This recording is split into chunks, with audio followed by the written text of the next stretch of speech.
এই ইউটিউবে এসে প্রত্যেকদিন কী পরিমাণে যে ধৈর্যের পরীক্ষা দিয়ে যাচ্ছি, মানে সেটা একমাত্র ঈশ্বর সবচেয়ে ভালো জানেন। ধৈর্যের পরীক্ষা দিতে দিতে এখন আমি ক্লান্ত, আর মন চাইতেছে না এইরকমভাবে ধৈর্যের পরীক্ষা দিই।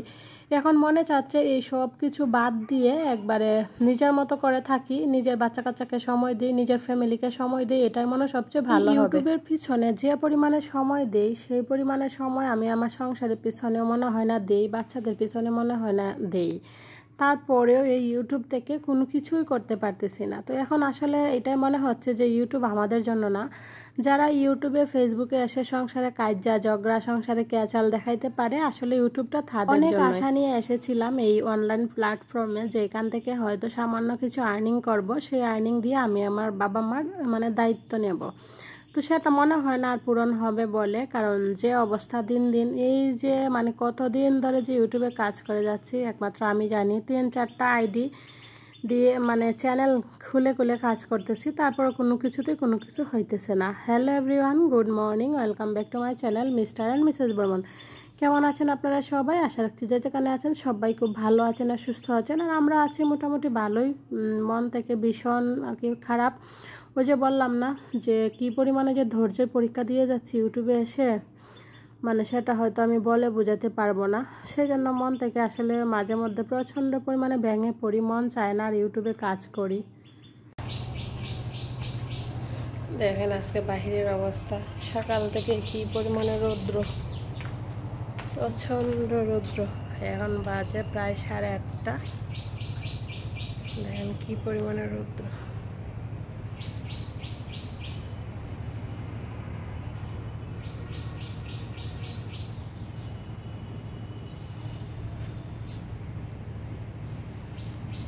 অনেক রৌদ্র হয়েছে এখন থেকে।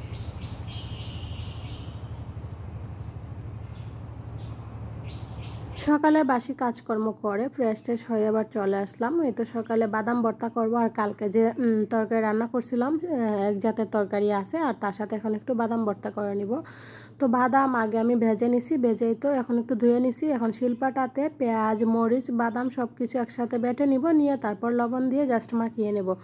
আর এই বাদাম ভর্তাটা না জাস্ট অসাধারণ হয়, যারা খাইছেন তারা তো অবশ্যই জানেন। এইভাবে বাদাম ভর্তা সেই স্বাদ হয় আর কি। আমার 2 মেয়ে তো আজকে সারাদিন শুধু বাদাম ভর্তা দিয়ে ভাত খাইছিল, কারণ ভর্তাটা একটু বেশি পরিমাণেই করছিলাম, কারণ জানি ওরা খুব পছন্দ করে। তো যাই হোক, সকালে ওদেরকে খাওয়ায় দাওয়াইয়া এবার আমি চলে আসলাম বাহিরে। প্রচণ্ড পরিমাণে যেহেতু রোদ উঠছে, তো ভাবলাম জুতা টুতাগুলো ধুয়ে দিই।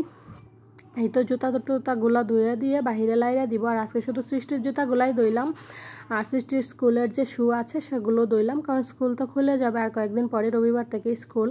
তো এখন একটু ধোয়াধুয়িগুলো করে নিচ্ছি আর কি। তো জুতা টুতাগুলো ধুয়ে নিয়ে তারপর দুপুরে রান্নার জন্য প্রিপারেশন নিব।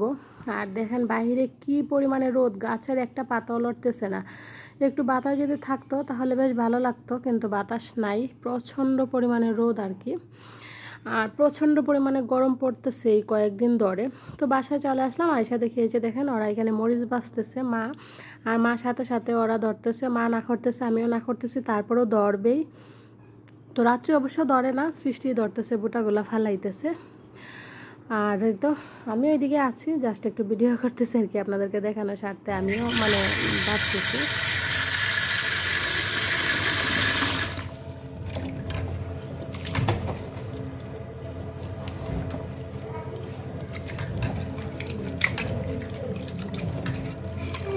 ভিডিওর এই পর্যায়ে এসে আমার প্রিয় বন্ধুদের কাছে একটা কথা মনে করিয়ে দেই। আমি জানি না আপনারা কে বা কারা আমার এই ভিডিওটা দেখতেছেন, তবে আপনারা যারা আমার এই ভিডিওটা দেখতেছেন, আপনাদের সবার কাছে আমার আন্তরিক রিকোয়েস্ট রইল, প্লিজ সবাই একটা করে লাইক কমেন্ট আর ভিডিওটা শেয়ার করে দেবেন।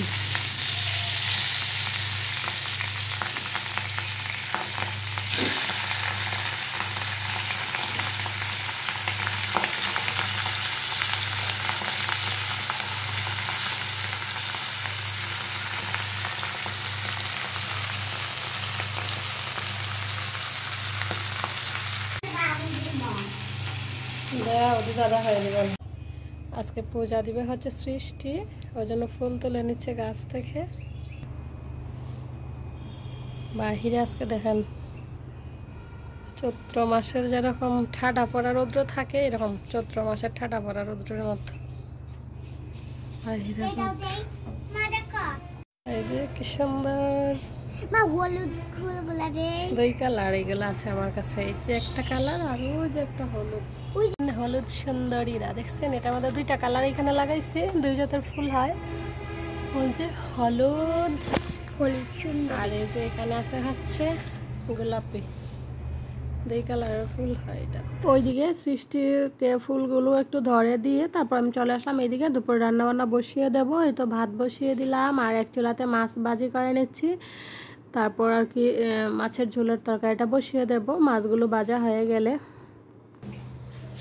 আজকে বাইরে যে পরিমাণে রৌদ্র একদম সকাল থেকে, তো সেই রৌদ্র দেখে আজকে স্নান করে নাই, ভাবছি একবার দুপুরে রান্না বান্না শেষ করে তারপর স্নান করবো।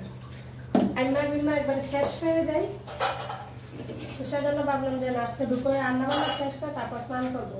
আর মা যেহেতু স্নান করে পূজা দিয়া লাইছে, সেজন্য কোনো চিন্তা নাই, পূজা তো দেওয়া হয়ে গেছে। তো আমি দুপুরে রান্না বান্না করে তারপর স্নান করবো।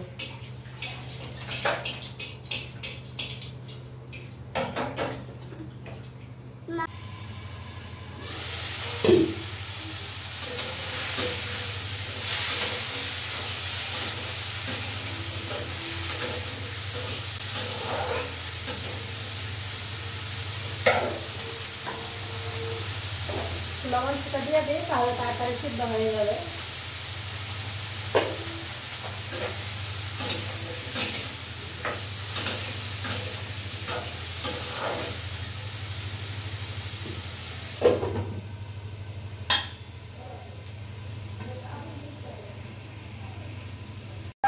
এই যে দেখেন সৃষ্টির দিকে পূজা দিতেছে আর দিদার সাথে, রাত্রে ওই যে এখানে বসে রয়েছে সৃষ্টির দিকে পূজা।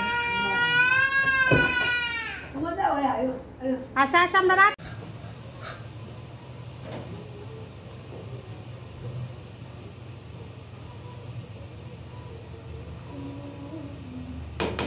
তো বন্ধুরা ভাত হয়ে গেছে, ভাতগুলো মাছ থেকে নিব। এদিকে চুলার তরকারি বসিয়েছি, এই চুলাটা আমি শুকনো তরকারি বসিয়ে দেবো।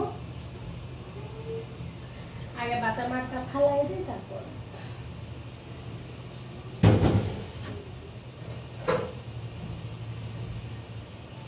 ওই তো এদিকে মাছের ঝোল ফুটে উঠছে। এবার এক এক করে সবগুলো মাছ দিয়ে দিলাম। আর আজকে আলু আর ডেঙ্গা দিয়ে পাবদা মাছের ঝোল রান্না করতেছি, আর তার সাথে আলু আর পুরল দিয়ে 3টা মাছের টুকরা ছিল, এগুলো দিয়ে ভাঙা রুঙে একটা শুকনো তরকারি রান্না করতেছি। তো মাছের ঝোলটা হয়ে গেছে, এবার আলু দিয়ে পুরলের যে তরকারিটা শুকনো সেটা বসিয়ে দেবো।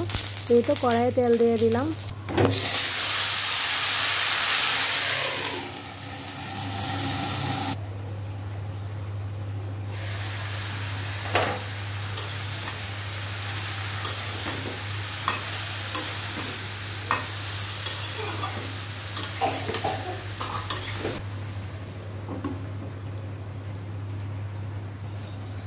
রান্না করতে করতে মন চাইলো একটু টক খাই। তো ওই যে কয়েকদিন আগে ঝড় বৃষ্টি হয়েছিল, তখন যে আম পড়ছিল আর কি, সিকিউরিটি গার্ডরা মানে দিচ্ছিল, ভাইয়েরা এক ভাবির কাছে দিছিল, সেই ভাবিরা মিলে আমাদেরকে বাসায় দিয়ে গেছিলো। সেখান থেকে একটা আম ছিল, তো সেই আমটা কেটে লবণ দিয়ে মরিচ দিয়ে মাখিয়ে নিলাম।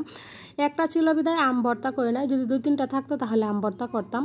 আগে অনেক আম খাইতে পারছি, কোনো কিছুই হইতো না, কিন্তু আজকে আমি একটা আম মানে সম্পূর্ণ খাইতে পারি না, দাঁত একদম মানে শিরশির করছিল আর কি। আর ওদের দেখেন রান্নাবান্না হইতে না হইতে সৃষ্টিবাবু চলে আসছিল। আসার সময় লিচু নিয়ে আসছিল, লিচুগুলো চায়না লিচু তো মানে এত সুন্দর দেখতে আর এত লাল লাল, এত বড় বড়, মানে দেখেই লোভ লেগে যায় আর কি খাওয়ার জন্য। তো তারপরে অফ ক্যামেরাতে ওদের সবাইকে খাওয়াই টাওয়াইয়া এবার আমি চলে আসলাম আবারও রান্নাঘরে। ভাবলাম এই র্যাকটা একটু ক্লিন করি, বেশ কিছুদিন ধরে এই র্যাকটা ক্লিন করা হয় না, তো সেজন্য র্যাকটার নিচে অনেকটা পানি টানি একটু জমে আছে, একটু ময়লা হয়ে গেছে। আর র্যাকটা যেহেতু একদম চুলার পাশে থাকে, তেল চিটচিটে হয়ে গেছে। তো আজকে ভাবলাম যে না, যত দেরি হোক যত কষ্টই হোক, আজকে এগুলো আমি ক্লিন করে তারপর স্নান টান করে খাওয়া দাওয়া করবো। তো র্যাকটা এখান থেকে সরিয়ে নিলাম। এবার ঝাড়ুর সাহায্যে উপরে একটু আলিদোনা আছে সেগুলো একটু ঝেড়ে মুছে তারপর ওই জায়গাটা একটু জায়গা টাইরা তারপর সুন্দর করে একবারে ডিপ ক্লিন করে মুছে নিব। মুছে নিয়ে তারপর একটাকগুলো আবার সুন্দর করে মুছে নিয়ে তারপর আবার সুন্দর করে সাজিয়ে রাখবো। আমরা যে জায়গাটাতে থাকি দেখবেন সেই জায়গাটা যদি পরিষ্কার পরিচ্ছন্ন না থাকে সেই জায়গাটার মধ্যে মানে কাজ করতেও মন চায় না, খাওয়া দাওয়া বলেন বা ঘুমানো বলেন মানে যাই কিছু বলেন, মূলত ওই জায়গাটা থাকতে আর কি মন চায় না, কেমন গা ঘিন ঘিন করে। আমার তো ভীষণ পরিমাণে খারাপ লাগে। আমি 2-3 দিন ধরেই ভাবছিলাম যে এই জায়গাটা ক্লিন করব, কিন্তু করব করে আর করা হচ্ছিল না। তো ফাইনালি আজকে আমি করেই নিতেছি। দেখেন একটু ঘষা মাজা করার ফলে কত সুন্দর চকচক ঝকঝক হয়ে গেছে, দেখতে যেরকম মানে একটা প্রশান্তি কাজ করতেছে। এই জায়গার মধ্যে কাজ করার প্রতি এখন আরও মানে দ্বিগুণ মানে মনোভাব বেড়ে গেছে। তো অফ ক্যামেরাতে এই যে এগুলো আমি সব কিছু ধুয়ে নিলাম, ফ্লাওয়ারটাও সুন্দর করে ধুয়ে নিলাম আর একটাও সুন্দর করে ধুয়ে নিচ্ছি। আবার এখানে রেখে দিব, পানি ঝরলে তারপর বিকালে সুন্দর করে আবার সব কিছু গুছিয়ে রেখে দিব। আর এই র্যাকের একটা পায়ে আর কি কোথায় জানি খুলে পড়ে গেছে, তো এখানে একটা কাঠ দিয়ে বড় দিতে হয়, কাঠ দিয়ে একটা বড় দিয়ে রাখলে আর পড়ে না, সুন্দরভাবে থাকে। তো সেই জন্য আমি একটা কাঠ দিয়ে দিলাম এই যে এক কোনায় নিচে।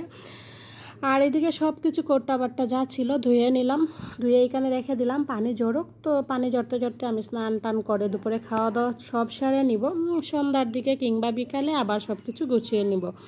তো দেখতে দেখতে ভিডিও শেষ পর্যায়ে চলে আসলাম। আজকের মতো ভিডিওটা এখানেই শেষ করব। দেখা হবে আগামীকাল নতুন ভিডিওর সাথে, র্যাক গোছানোর একটা ভিডিও নিয়ে।